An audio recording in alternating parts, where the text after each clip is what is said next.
Hey folks, so this little extracurricular project I've been working on for a while, and it relates to what I think is probably one of the most misunderstood concepts among archers and especially bow hunters, and that's the discussion, age-old question of arrow energy versus arrow momentum. Now, I've been looking at the physics, and I don't want that word to intimidate anyone.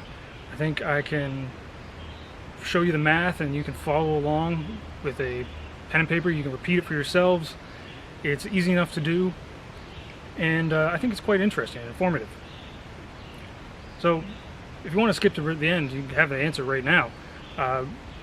Why it's misunderstood is that momentum and energy are the same thing, and I think that's going to turn a lot of bow hunting discussions on its head when more people understand that.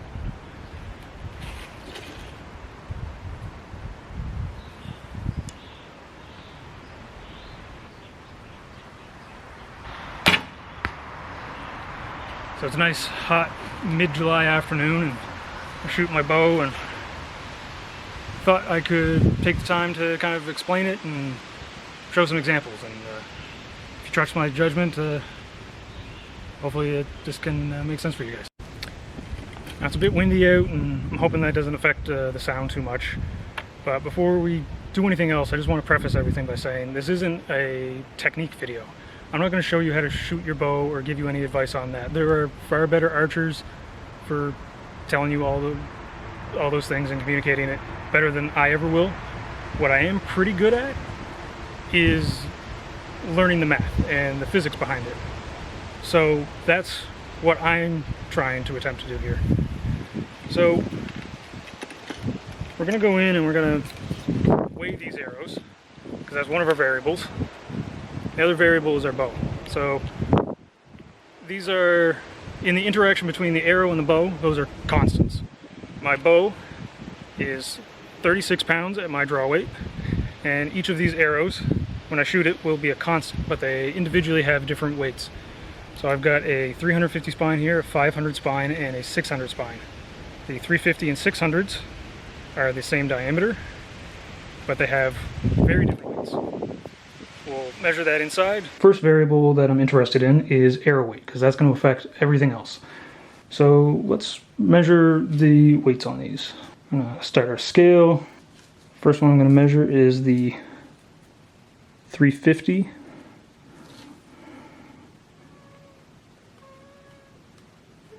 $528.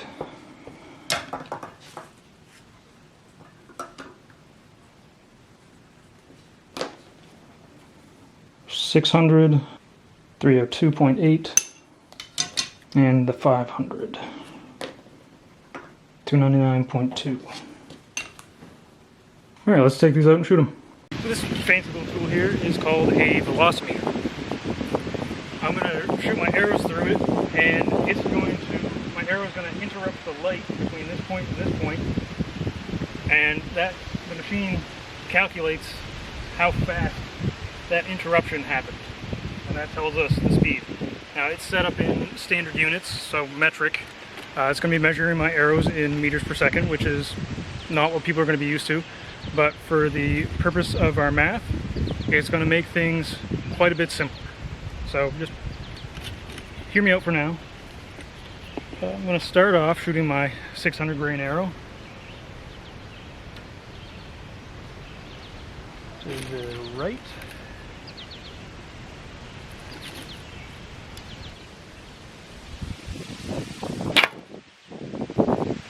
That is 59 meters per second on the dot.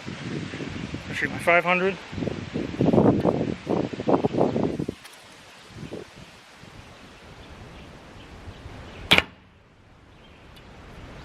.7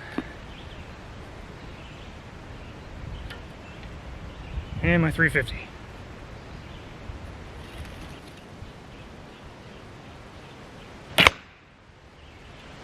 .45.8.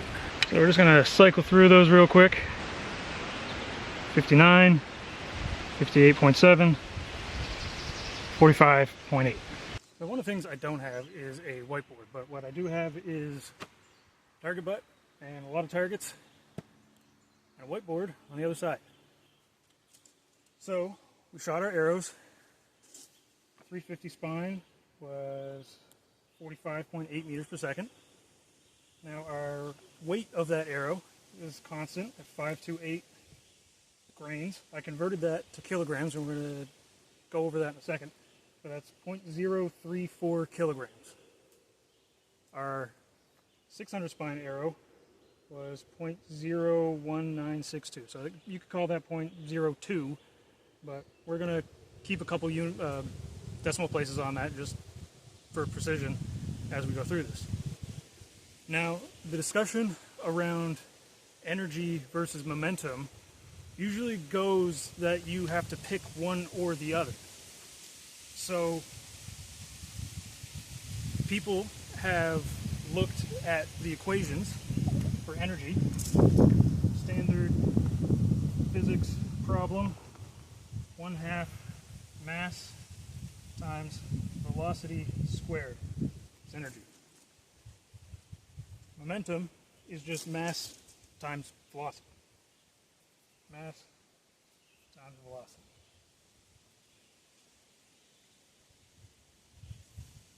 So people look at this equation and see that velocity goes up to the square, proportional to the mass. Now, if we look at a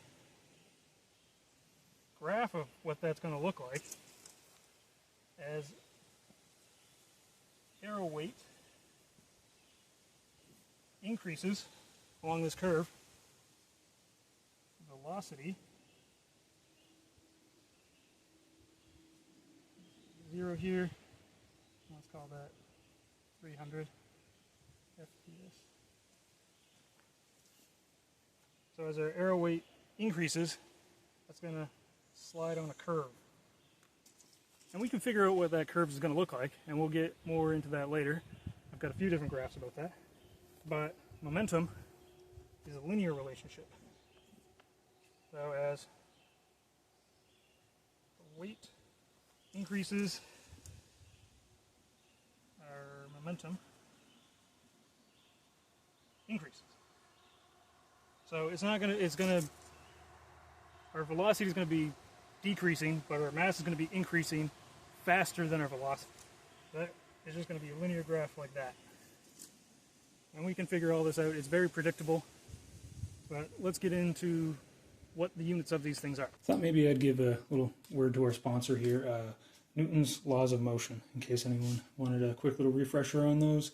So, law number 1, law of inertia. Object in a state of motion will continue in that state until acted on by a force. So, an object at rest stays at rest, and an object with a certain velocity stays at that velocity. The change in an object state is equal to the force applied on it. Force equals mass times acceleration. Push it, that's a force, it gets velocity out of that. So that brings us to rule 3. When objects collide, there are equal and opposite reactions. Draw up our little arrow here, little box. When that arrow hits that box will exert a force back on that arrow. Simple enough, right? Why don't we talk about the first law of thermodynamics? Energy is a constant. It cannot be created or destroyed. It can be transformed. So, quick little example from high school physics classes. You have a spring that's depressed a certain amount, spring constant equals the velocity it gives an object, and the mass and velocity squared are proportional to that. And the height it can get off that is equal to the force of gravity applied back on it. So what is energy? It's our mass and velocity squared. So mass, velocity meters per second times meters per second. So that gives us meters squared per second squared. Now energy has a unit named to it called a joule.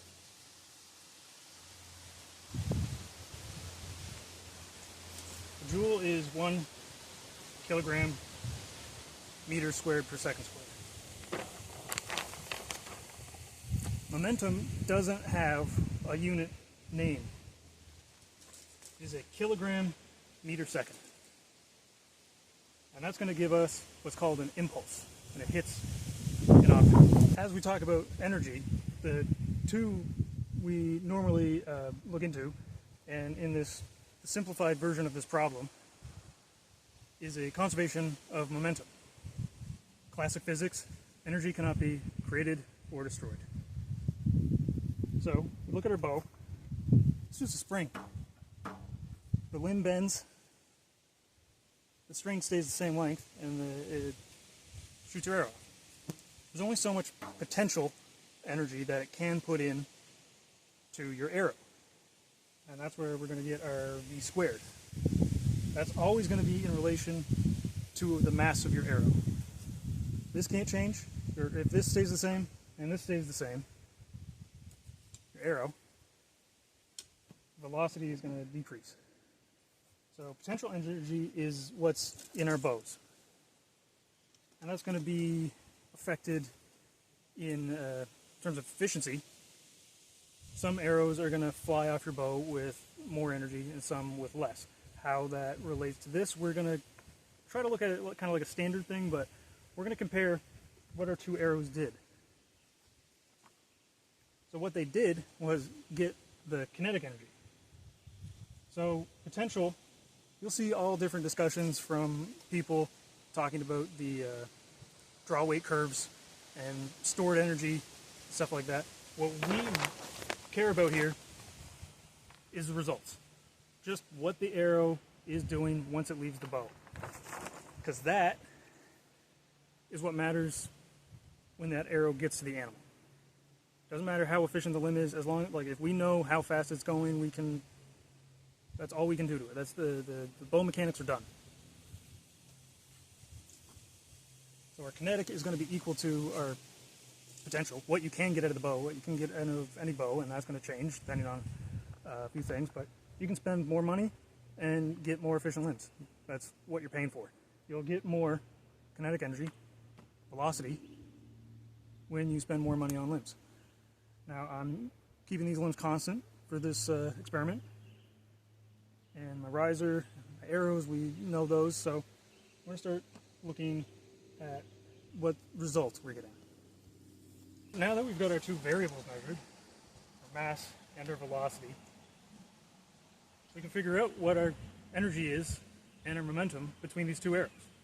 So you hear people discuss all the time optimizing either their for momentum or for energy, and like you have to pick one. So what we're going to show here is why that's not the case. So when we punch in our 350 spine arrow for our kinetic energy, we're going to get a unit in joules, and then we're going to use P for our symbol for momentum, for our kilograms meters per second. So when we plug in 0.03424 times 45.8 meters per second, we get an energy of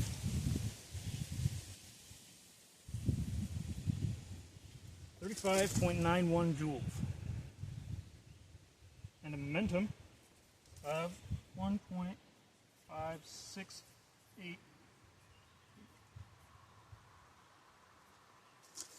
kilogram meters per second. That's pretty good. I'm getting just under 1 joule per pound of draw weight of my bow with the 350 spine arrow. That's at almost 530 grains. 600 grain arrow, when I plug that in, I'm getting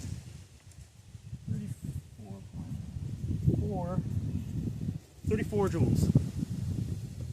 That's less energy. My weight went down, my speed went up,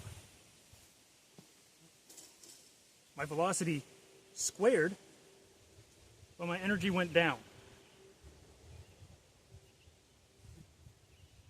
Now, when I punch in for momentum, my 0.019 times 59 meters per second, I get a momentum with my 600 spine arrow.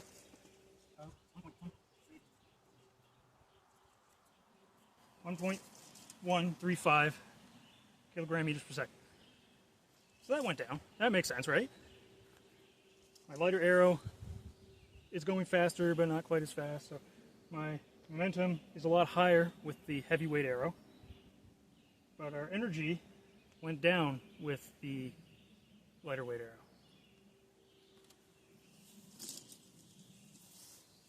Like I was saying, our bow is a spring. It only has so much potential energy. The resultant kinetic energy should be about the same. What's happening is we're losing some. Now remember our first rule of conservation of energy: energy cannot be created or destroyed. It can be misplaced. So with our lighter arrows, our bows are being less efficient. Not the arrow, the bow is being less efficient. So for whatever reason, more noise, more vibration in the arrow, just there's less energy being transferred into kinetic energy, and more energy is being lost to those other things. Our heavier arrows are getting more energy, but not much. It's still only as much as the bow can produce. And here's another little graph to demonstrate that. So we have our kinetic energy versus arrow weight. And I put that from 5 to 15. Now my 350 spine is in the 13 grains per pound range, and my 600 spine is around 8 grains per pound. And I'm getting 1.9, let's call it, joules at 8 grains per pound, and around 1 at 15. So there's going to be a curve associated with any bow and how it can perform. It's going to gain energy as your arrow weight increases, where it's not going to lose as much energy as your arrow weight increases.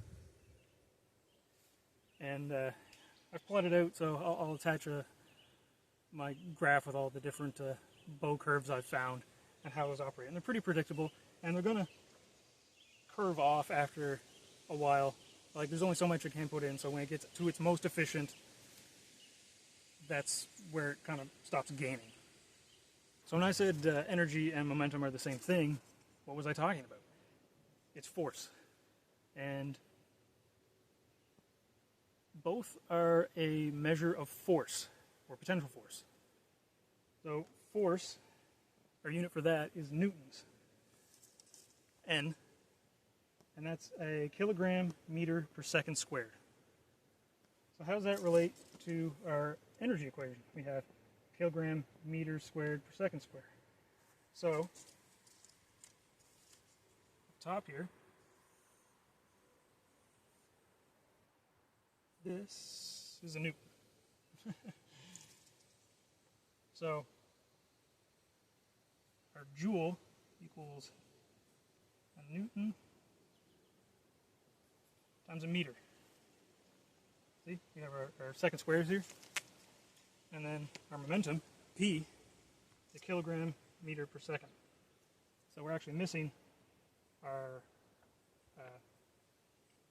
extra second squared here. So that is a newton times 1 second. We've got our joules, newton meters, our momentum, newton seconds. So force applied over a distance and a force applied over time. A fresh sheet. We'll try to organize a little clearer from here, but these are our three relations: energy, momentum, and force. So force is like what you feel on the ground at all times. Your feet are forced into the ground. When you want to jump, you increase the force and you get a proportional amount of velocity, and then you go up into the air, and then force is acting against you, you come back down. That's the conservation of momentum problem summed up as simply as you can. So now we've got all the information for our arrows and the equations we're going to be looking at. We're going to compare that to our force model. we're going to see we have a higher momentum, but about equal energy between these two arrows. So how does that relate back to force? And this is how we're going to model it. So our arrow is coming in, and it can apply a force, and it's going to meet the animal, and it's going to have a counter force across it. Can we know what that is? We might be able to predict it, but can we know what our arrow can do against that force? And why am I saying that they're the same thing? Yeah, I guess I forgot to record one of the pieces to our puzzle yesterday, so I came out again to just wrap it up, and trying to get eaten by mosquitoes, so I'll try to do this quick. So the problem we're looking for here is force. Remember our model.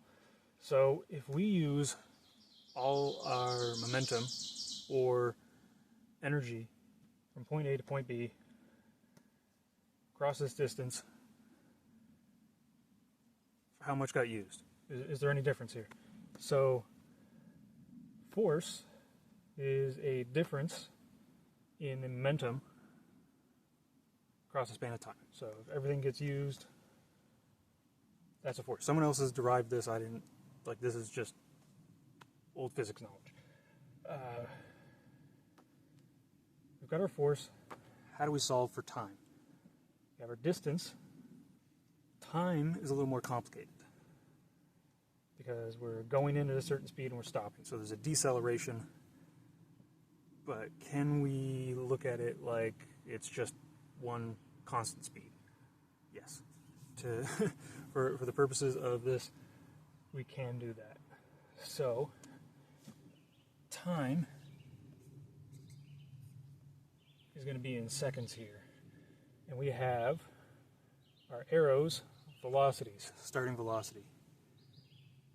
So V1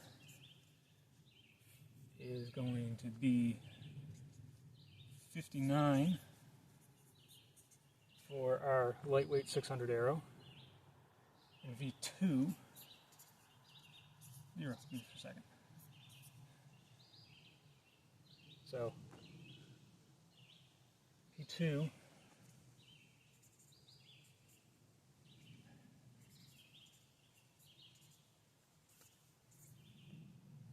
is 0. Cancel that out.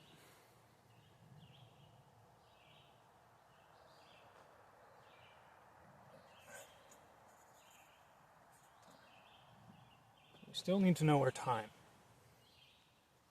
So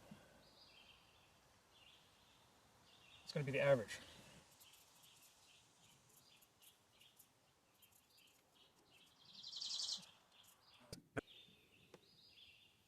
See? So we have average velocity across a known distance. And yesterday we called this half a meter, to give it an estimate to build our model off of. So an average speed of 29.5 meters per second across the distance of 0.5 meters. So, you know, velocity is distance over time. Your range, distance over velocity.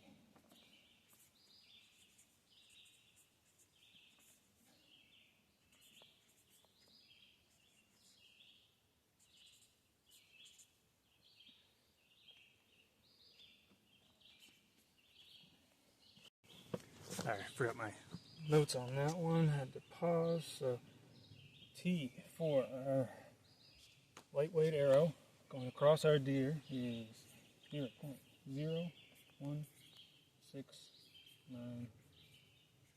seconds. It's a very short interval. It's instantaneous. So now that we've solved for our time, we can go back and figure out what force that arrow would have across that deer. So 1 minus P2 is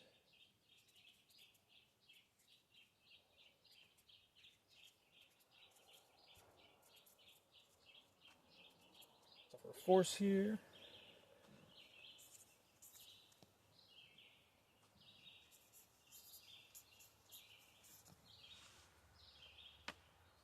That's what my 600 spine lightweight arrow coming off my 36-pound bow could have for force.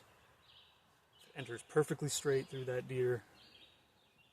So how do we really use that? A 66.96 Newton force. And a 350 spine is a 71.82 Newton force. Now, those are pretty close. Why are they so close? If this arrow is so much heavier, it's got more momentum, why is it producing basically the same force as that light arrow? The energies were almost equal. So the force applied across our deer, potential, is about the same. Let's try it with energy. You know, our KE for both our heavyweight arrow and our lightweight arrow. And we know our distance. So we can figure for the force. So our force for the 350 arrow across our 0.5 meter wide deer is 35.91 joules divided by 0.5 meters.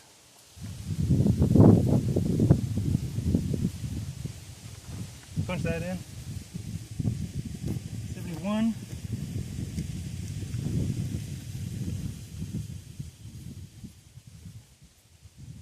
71.82 newtons.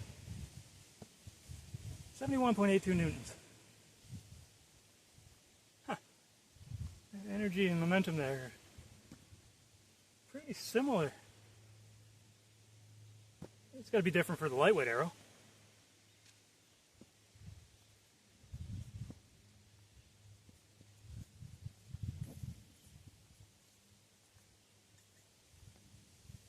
What would that be?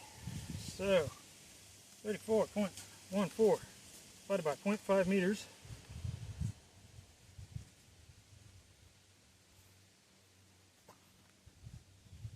.28 newtons.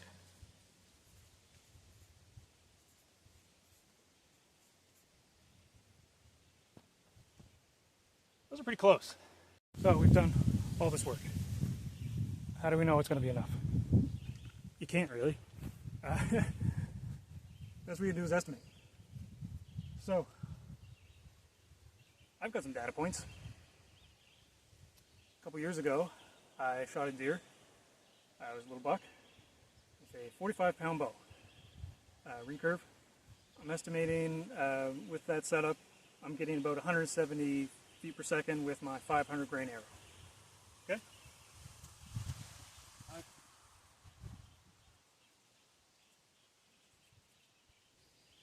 That arrow zipped through the deer.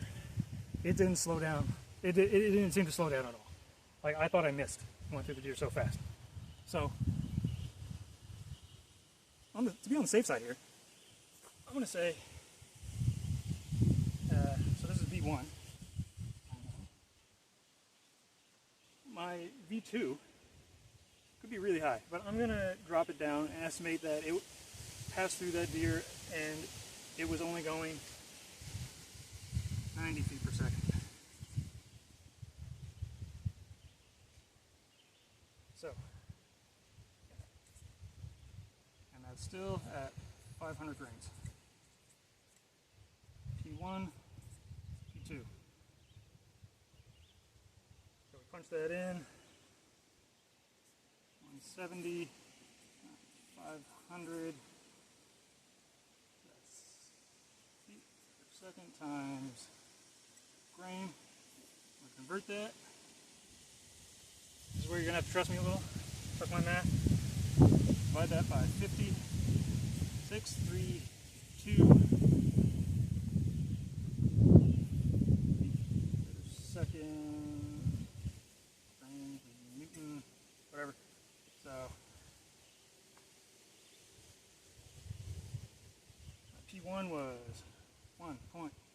6, 7, 8 kilogram meter per second. And my P2 at 90 FPS.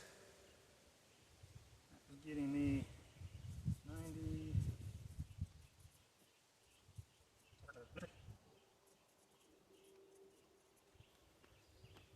That was different.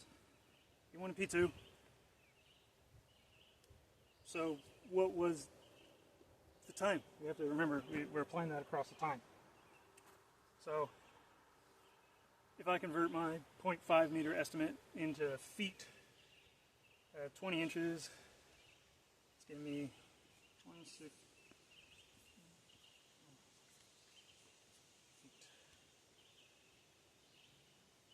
And my average velocity is 170 plus 90.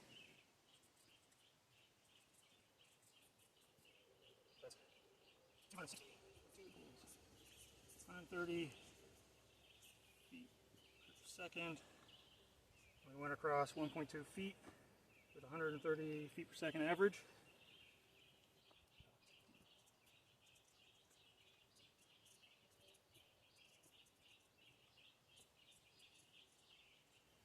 .0123 seconds. So we have P1, P2.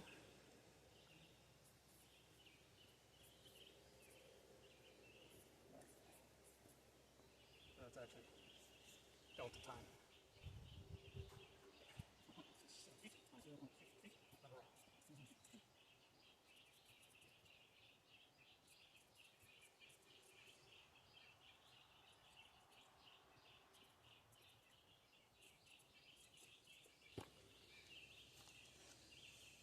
64 newtons is what I'm estimating as the force across my deer. That went in high mid rib, or yeah, low ribs, out ribs on the other side. Perfect hard shot.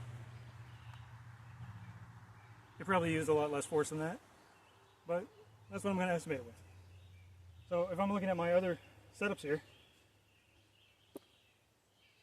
with my 600 grain arrow, 36 pounds, I could say that has the force needed to go through that same deer with that same shot. Same with my 350. It's all about force, but it's also about efficiency. You can do that efficiently, you can go through that deer. Now if I want to put a safety factor on that, I want to shoot a faster bow, I want to shoot a heavier arrow, all those things.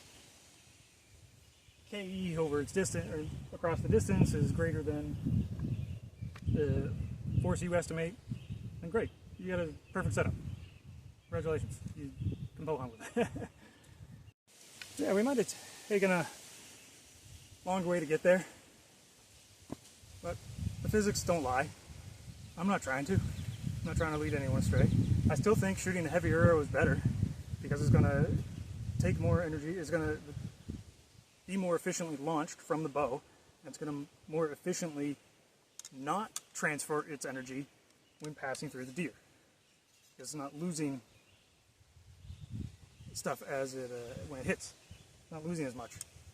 FOC, broadhead design, all of those things are just those are efficiency choices.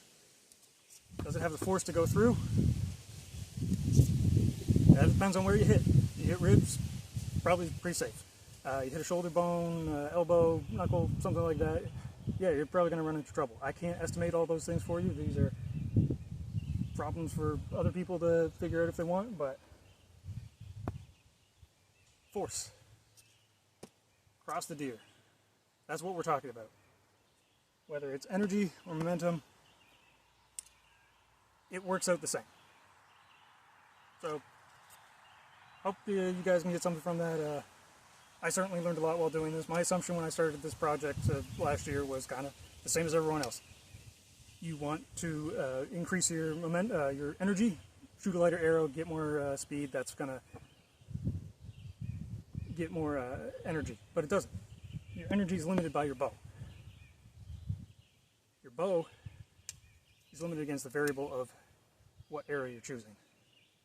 Your bow, when it impacts an animal, again, variable is the arrow and how fast it is when it gets there.